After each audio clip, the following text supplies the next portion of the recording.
Okay, fab. Well, we might as well get started. We've got a bit of housekeeping anyway, so I'm sure some people will join while we're going through that. Thank you so much for joining me this afternoon for this webinar on Thornybush.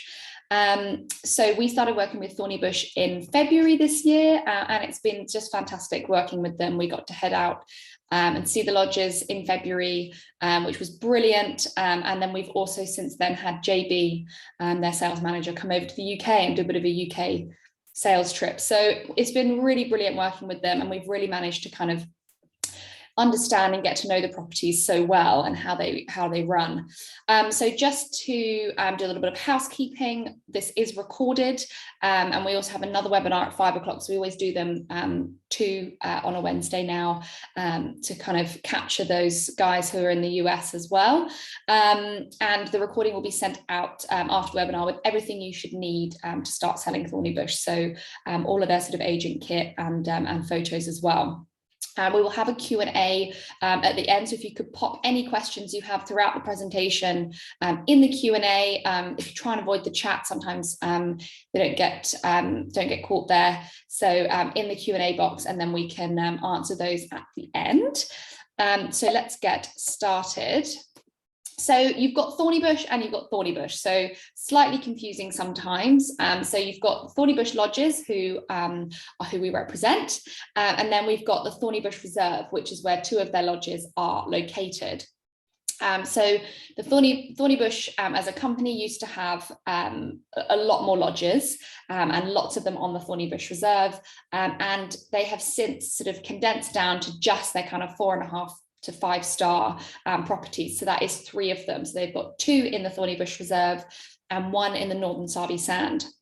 And what's really exciting about the Thornybush Reserve is about 5 years ago, they dropped the fences on the eastern border to the Greater Kruger area, and so it really just opened up the reserve and just the game flooded in, and the game experience here is just incredible. It's really varied. There's a lot of general game, but also amazing kind of elephant, leopard sightings, lion, wild dog are amazing here as well. So it really is an amazing game experience in Thornybush, and it is so often largely overlooked because many people don't know that the fences were dropped on that eastern boundary. So we've got 3 lodges as part of the Thornybush Lodges kind of portfolio. So we've got Thornybush Game Lodge, which is has been on the reserve for just over 60 years, I think it is. So it's a really well-established lodge. Obviously, it's been done up many times over the years, and they're actually expecting doing another refurb towards the end of this year. And then their newer property is Saseka Tented Camp, also on the reserve, and set actually quite near to Game Lodge. Not that you'd know, but they are set quite close to one another.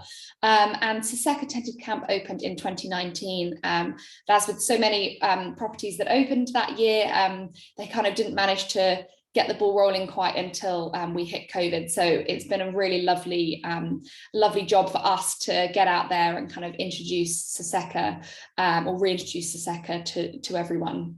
And then they've got Simbambili in the Northern Sabi Sand. So we'll start off in Thornybush. So it's really great access. It's about an hour flight from Johannesburg, and then you fly into Hoedspruit, and it's about a 40-minute drive to the lodges. So there's that option, or Federal Air fly into an airstrip that's actually directly in between Game Lodge and Ceseka. So it's really, really easy, and it flies in from Johannesburg. Or of course, there's the option of chartering. So guests can literally fly into the airstrip that's like, I mean, it would be like a 2-minute walk, not that you'd walk, from the airstrip into either of the camp or the lodge. So the northern part of the Thornybush Reserve is fantastic for game viewing, particularly. It gets slightly more sort of dense down south. And so we only really head south if there's an amazing sighting down there. So sometimes there's been particular wild dog packs further south that we've driven out to see. But in general, the game viewing is kind of kept to that northern area of the Thornybush Reserve. So this is just a quick glance at pricing. So these are the prices for 2022. And then they do go up ever so slightly for 2023. But as you can see, the rates are really fantastic for what you'll see you get in the lodges, particularly, you know, Ceseka is so that very 5-star, and the price point for the Greater Kruger is really, you know, quite competitive. So we'll start off at Game Lodge, and I won't go into too much depth with Game Lodge just because they will be doing a refurb towards the end of this year. So for November, the lodge is shut, and they will be refurbing the interiors of the rooms, and then also the interiors and the decking and thatch and things like that in the main area. And what they're actually doing here is condensing down the number of rooms. They've got 20 rooms at the moment. And they're condensing it down to just 15 rooms. And then they're going to have a family villa, which is going to be two doubles and a kids room, and there'll be the option to add on a 3rd bedroom. So I'll show you the kind of plans for that throughout this, but just something to keep in mind as I'm sort of whizzing through Game Lodge, that the photos will be updated come December. So yeah. So the main thing about Game Lodge that we always say is that it's amazing for families. So they take kids from 7 and over. They've got, at the moment, they've got 2 large sort of family suites. So 2 of the 20 rooms are family suites. And then obviously they're going to have that family villa. So it's really geared up for families. The main area is this beautiful big space. So, I mean, when we were there in February, the lodge was full. But it did not feel like it ever. We saw guests here and there during meal times, but it really didn't feel like there was 20 rooms in this property. So there's this beautiful big space, and it's overlooking a dry riverbed and a waterhole. So there's often game down on the dry riverbed and in the waterhole. So it's a really lovely spot to sit and relax. And as you can see, it's that really classic kind of South African lodge style. It's got beautiful interiors, and these are only going to be more beautiful come December. And then it's got the lovely big bar area as well. So it is just a really lovely space. They set up lunches on this decked area here, and then dinners are set up sort of here or in the boma, and they'll sort of set them up in some different places.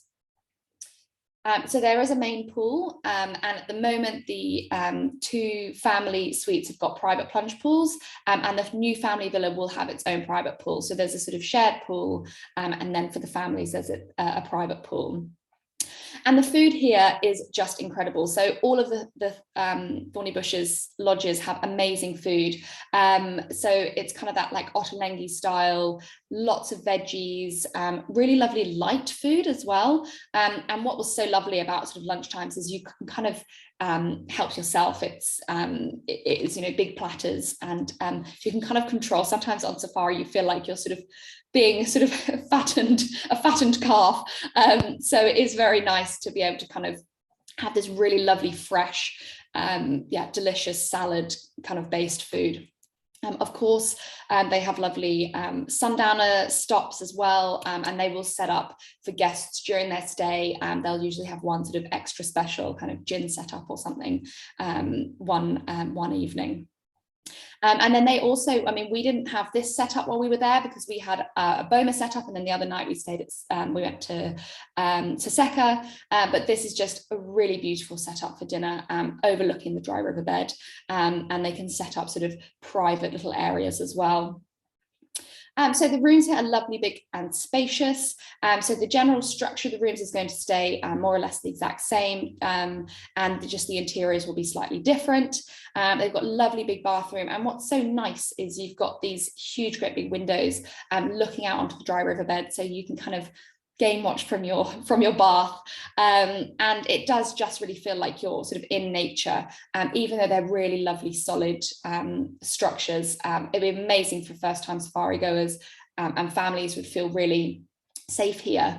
And actually what's quite nice about the rooms at Thornybush is if you've got older kids, say sort of teenagers, a lot of the rooms you sort of walk down a path and you've got sort of a room on either side of the path. So older sort of teens could have their own space, and then parents could have their own space, and you're very, very close to one another, not under the same roof, but really nearby, so they can kind of have their own private space if they would like that. So that is another option, especially moving forward once we've got the family villa. There is a spa here.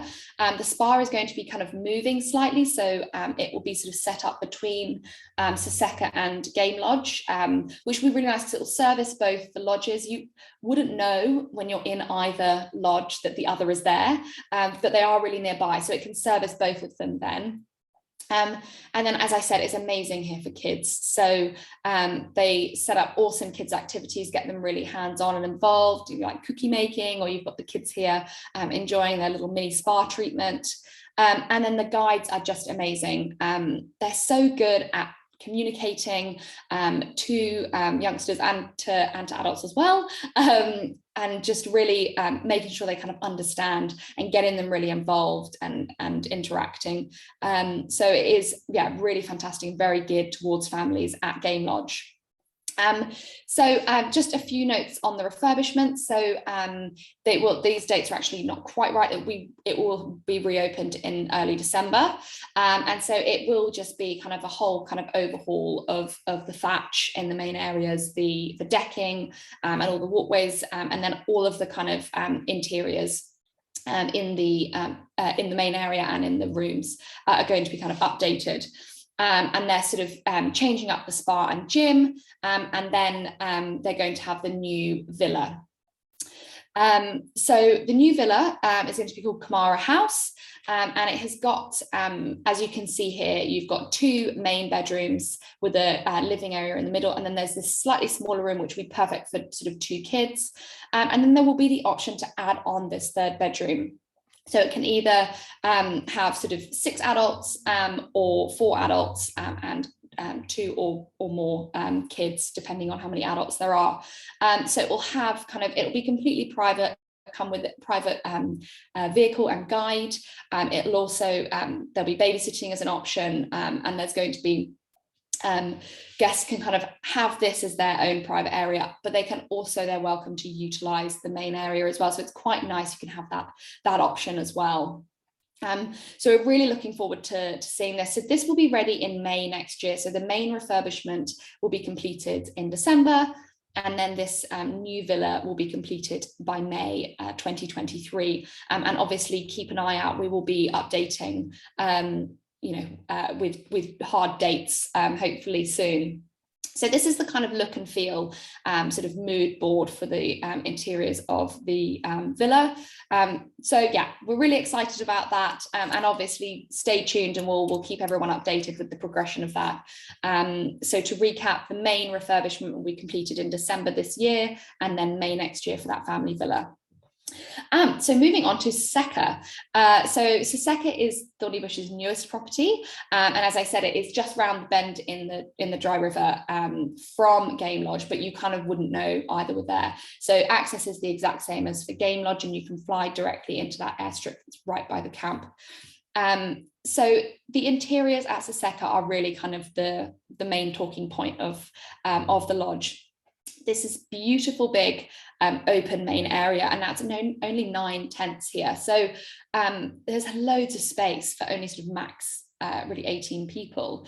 And the interiors are kind of that real mix of kind of sort of upcycle, refurbished antiques, mixed with kind of beautiful modern touches. And there's a real theme of sort of flora and fauna throughout, lots of kind of water throughout, so it feels really calming here, lots of running water, so it feels really calming. You kind of walk over these lovely big rocks to get to the main bathroom, and this lovely swing seat has been heavily on Instagram since they opened, but as you can see, it is just a really stunning area, and it's overlooking that same dry riverbed, and they do try to get guests down onto the dry riverbed for meal times, so they really feel like they're part of they're not sort of elevated away from the natural environment here, but it just fits so beautifully, and it really is just that interior design dream. So the sort of flora, plant life theme you can see throughout on the end of this sort of chair on the left, and also this table, which is sort of been printed with plants from the Kruger area. So there is that theme throughout, and you'll see it in the rooms as well. And yeah, as I said, you've got they'll do dinners down on the dry riverbed. We were lucky enough to experience that. And it's a really nice way of kind of, it's very luxury, it's very high end still, but it kind of gives you that down to earth feeling, which is really nice. So having a braai down on the riverbed was just such a highlight for us. And again, the food here is amazing. It's kind of slightly more fine dining in style, but still that really lovely kind of Ottolenghi style food. Lots of kind of veggies, really fresh. And then moving on to the tents. So there are 9 of these tented suites, and they're kind of spaced out along looking over the dry riverbed. And then they've got one sort of private villa. So there's 8 of the normal suites, and then one kind of private villa suite, which would be great as sort of an exclusive use option, but I'll go into that in a moment. So they're really super solid. They've kind of almost got that like lodge style front to them, that, glass, very solid front, and then that tented style, the canvas at the back, and then the beautiful big sweeping roof on them. And they've all got private plunge pools and a lovely sort of decked area which overlooks the riverbed, and you can see on the interiors how unique it is in here. So again, the kind of blend of the kind of antique pieces with the new, lots of different kind of fabrics, lots of texture, and the amazing ceilings in here are kind of such a highlight. So it's botanical prints from the area, so from the Kruger area, and so it's just really interesting, really beautiful interior design. They do have a screen between the bathroom area and the main part of the bedroom, which is often a request. So there's that, and then you can open up these doors at the front, so you can be having a bath with the doors open, hearing the sounds of the bush, and at the back, as you can see, you really get that kind of canvas feeling. So you still kind of feel under canvas, but very solid, very lovely structure. And throughout the build, they've tried to utilize local artisans in the area to kind of assist with the build as well, and with the interiors. So they have worked with locals for that. And we've then got Little Ceseka. So as I said, we've got this private villa. So Little Ceseka is set up with one of the kind of main tents, and then it's got this second structure, which is the sort of private dining and living area. It's got that lovely sunken boma area, private pool again, and then that sort of lawn in between. And it would work really nicely for honeymooners or those sort of VIPs who want that privacy. Or what can be done is room 1, I think it is, or the room that's sort of almost right behind, can be added on. So it'd be great for kind of 2 couples or a small group, and they can use this as their kind of private main area. Now, Ceseka, I wouldn't say would be the best for families. If you're going to come to Thornybush as a family, I think Game Lodge is really perfect for that, especially once they've got the addition of that family villa. Whereas Ceseka, I think, is definitely much more honeymooners, not least just because the main area, they don't take kids under 12 anyway. But also it is so polished and so beautiful here. I can just imagine the anxiety of parents at Ceseka. But yeah, so it is definitely it's more suited to kind of couples or sort of adult groups really here. And so the Little Ceseka, this is the kind of main area, as you can see, sort of set off to the side. And then they can also host, they can also do in-room spa treatments. And as I said, they're moving that spa, so it's going to be sort of between Ceseka and Thornybush Game Lodge. So spa treatments are an option at Ceseka, and at the moment they're kind of done privately in room, so that is an option. So this is that lovely main area. It's really big and spacious. It would be perfect if you kind of have got people who really want just complete privacy. And then the lovely Boma area. So they can dine privately here as well as an option. They are, of course, more than welcome to come to the main area and dine with others if they're sort of having the riverbed dinner, but they can also have it completely set up privately as well. So moving on now to the Sabi Sand. So Simbambili is in the northern Sabi Sand, which is really easy to connect with Thornybush if guests are wanting to do a kind of twin centre. It's about a 15-minute flight from Thornybush, and guests can either fly from Hoodspruit or from the private airstrip next to the lodges. So as we know, Simbambili Sabi Sand is amazing for leopard sightings. They have about 9 leopards locally. We saw about 5 in a 24-hour period, so it was just crazy. So if you've got guests who want to see leopard, I mean, everyone knows Sabi Sand is just the place for it. It's sort of almost guaranteed, and all of our sightings were either the leopard walking right by our vehicle, so close, or these iconic shots of leopard in a tree. It's just the most iconic shot. And Simbambili is also going to have a bit of a kind of soft refurb upgrade, probably mid next year. It's not a kind of very urgent here, but they are going to have a bit of a kind of rejig of the soft furnishings here.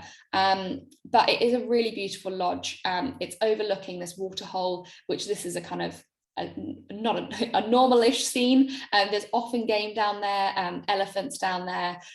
So it is just, you can sort of sit here at lunch and spot game. It's got this lovely main area. Again, it's only 9 rooms here. And so because you've got this kind of lovely big area and the deck, and then the rooms have got a private plunge pools each, you never kind of really feel like there's loads of people around, which is just always really lovely. It never feels super busy. And that's a shot there on the right from the waterhole up to the lodge. Again, the food here, I'll say it again, delicious. It's a lot of kind of harvest tables, especially for lunch. They'll put out big platters on your table, or this kind of salady kind of style, but it's so delicious and so fresh. I came away feeling like I was glowing. I just ate so much amazing fresh food throughout our stay with Thornybush. And they will set up dinners. They've got in the Boma, so they've got 2 Bomas, and they've got a slightly smaller one, which is perfect for if there's kind of groups traveling together, or they've also got the main Boma where they'll set everyone up in. We had dinner in the kind of small Boma area because we were a bit of a group, and it was really lovely, and it was a really nice private experience. Or they will set it up in the main larger Boma. This is the sort of smaller one, and they can do it kind of either for lots of people or just kind of very private. So the rooms are enormous. They've got beautiful big rooms with this lovely deck, and then also private plunge pools. So they are really big and spacious. They've got 2 sort of honeymoon suites, if you will. There's a honeymoon suite, and then there's the Waterhole Suite, which, as the name suggests, overlooks the waterhole. And they are slightly bigger, but I mean, all the rooms are fantastic in terms of size. You've got the beautiful big bathroom with the bath overlooking, looking out across the deck, and then that main sort of private plunge pool there as well. So this is one of the larger suites. This is the Honeymoon Suite, and then the Waterhole Suite is similar in terms that it's got a sort of extra living area, and so it is a lovely big spacious suite. These are common rated, just to make it easier. I mean, all the suites are beautiful, so it doesn't feel like it needs to be anymore, but on request these can be booked for, you know, honeymooners or VIPs. And then so the Waterhole Suite has got this sort of separate living area here, and then this little sala bed area, and then overlooking the bush, which is just lovely. They've got a spa and a gym here, so if guests do want to have a bit of a workout, they're more than welcome, and then obviously spa treatments as well. And we'll get into a bit more of their kind of community initiatives in a bit, but the people at Thornybush are amazing. The service throughout all the lodges is amazing, and it feels like kind of one big family. And Thornybush actually do have like a bursary scheme where they will fund for local, people from the local communities to go through a hospitality school, and then they hire through that program. So a lot of the staff have come up through that bursary scheme, and they are from the local areas, and they are just absolutely lovely. Got from sort of housekeeping through to guides, the bar staff. They're just absolutely amazing throughout the stay, and really make you feel so welcome. The game viewing in both Thornybush and Sabi Sand is amazing. The Thornybush game viewing is slightly different in it's you get a lot of general game there, which is really nice, especially if you've got first timers. You get lots of kind of zebra and impala and those kind of sightings, which is really nice if it's a first timer to Africa, because it's not just about the big cats and all the rest of it. They've got an amazing elephant population. Since those fences dropped, it's increased sort of tenfold, and we had some of the most incredible elephant experiences here. If you scroll back through our Instagram to February, you'll see, we had just incredible proximity to the most chilled out elephants ever. And then, the leopard sightings here were incredible. And then we also had lion and wild dog are well known on the Thornybush Reserve as well. So the sightings on the Thornybush Reserve are incredible. And then you've obviously got Sabi Sand, which is just so amazing for the leopards. So highly recommend if it's guests wanting to see leopard, you just sort of can't not do Sabi Sand. And the northern Sabi Sand is a really lovely compromise. It's the price point is often slightly lower than the southern Sabi Sand, especially at Simbambili, and it's still an amazing game. It is incredible game viewing up there. So it is a really lovely compromise, kind of going to the north if you've got guests who really want Sabi Sand or really want that amazing leopard experience. Now they do amazing celebrations at particularly Thornybush Game Lodge, because it's slightly bigger, so they will do they'll host wedding groups here. It would just be the most stunning location for a wedding, and quite often, especially in comparison to UK weddings, the price point is much more favourable. And so yeah, they really do. They have been having quite a few weddings here, both international and South African weddings.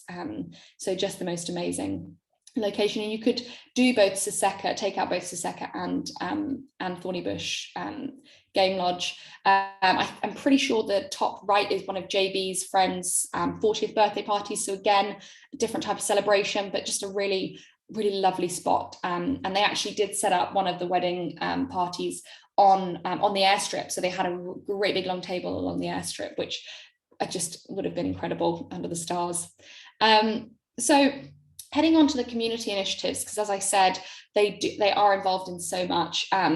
We actually had a call with the lady who heads up their CSR, and we were talking to her for over an hour. So I'm not going to be able to go into everything at the moment, but they do have some amazing initiatives that they're involved in. But really, those for guests to get involved in. So at in the Sabi Sand at Simbambili, they can kind of get involved with the trackers, can take them to their local community. So a lot of the trackers at Simbambili are from local villages, and so it's a really nice way to kind of see the local culture, but it's not in a sort of forced way. So it's a really lovely way of kind of having that kind of cultural experience. And then at Thornybush, they've got this amazing community project. And so guests can go, it's called the Nourish Eco Village. And they're really well set up for sort of having guests come around and have a look in a really kind of light footprint kind of way. And they can just come and see basically what they're doing here. They've got kind of an education program, the Bursary Scheme that I spoke about before. They've got a community garden where a lot of the produce from the gardens is actually sold back to the lodges.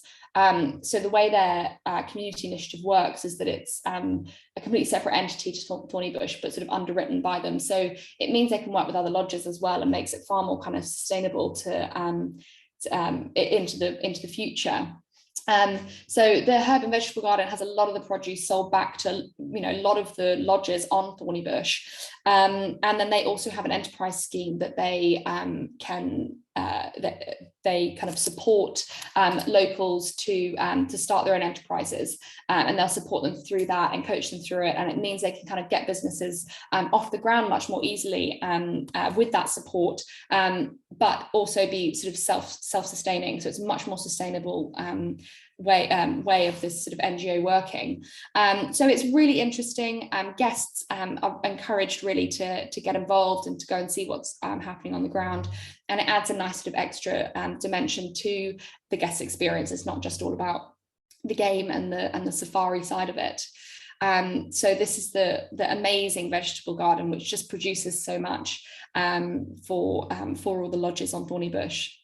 And this was also during lockdown, so they had a lot of avocados, and obviously because the lodges weren't running or hosting guests, there was a lot of extra produce, so they made sure that this produce still got sold and got sold to local communities and to in other ways, so that it was still utilised and they were still being supported. So that was a really positive part of COVID, sort of innovation throughout COVID. But thank you so much for joining me. I don't know if we've got any questions from that. I hope I kind of maybe answered them all throughout. Of course, if anything wasn't answered for you and you do want some clarification on anything, you're more than welcome to get in contact with myself or Anita, and we can assist with anything you need. But I don't think, looking at the Q&A, there is anything. But yeah, please look out for our email follow-up, which will contain the recording, and it will also contain everything you need to start selling Thornybush. Look out for it in your junk as well, you never know, just to make sure you get that. And then reach out with any questions. Thank you so much and have a good afternoon.